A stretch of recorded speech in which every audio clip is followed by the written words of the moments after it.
বৈষম্য বিরোধী ছাত্র আন্দোলনে গণহত্যা ও মানবতা বিরোধী অপরাধে সাবেক প্রধানমন্ত্রী শেখ হাসিনার বিরুদ্ধে এ পর্যন্ত ২৮টি অভিযোগ দেয়া হয়েছে আন্তর্জাতিক অপরাধ ট্রাইব্যুনালে। এর মধ্যে কয়েকটিতে তার দল আওয়ামী লীগ এবং এর অঙ্গ সংগঠন যুবলীগ, ছাত্রলীগের নামও অন্তর্ভুক্ত করা হয়েছে।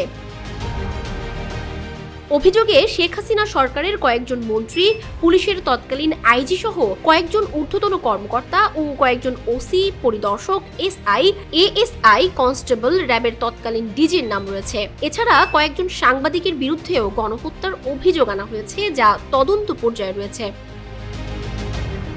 বৃহস্পতিবার ট্রাইব্যুনালের চিফ প্রসিকিউটর মোহাম্মদ তাজুল ইসলাম জানান, আজকের ৩টি সহ ট্রাইব্যুনালে এ পর্যন্ত ২৮টি অভিযোগ এসেছে। সবগুলোতে সাবেক প্রধানমন্ত্রীর নাম রয়েছে।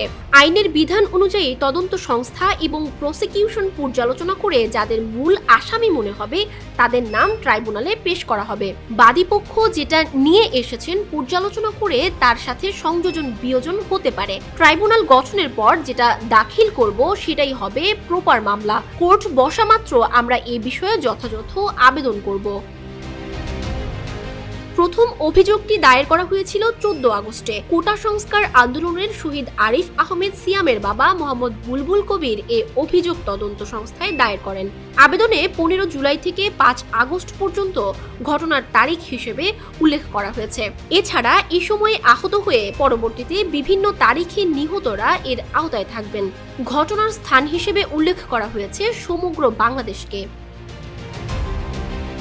জানা যায়, বুধবার বৈষম্য বিরোধী ছাত্র আন্দোলনের সমন্বয়ক সহ ১০ জনকে নতুন করে নিয়োগ দেওয়া হয়েছে তদন্ত সংস্থায়। তবে কোনো বিচারিক প্যানেল না থাকায় এসব অভিযোগের বিচার প্রক্রিয়া তথা আসামি গ্রেপ্তারের কোনো আদেশ দিতে পারছে না প্রসিকিউশন।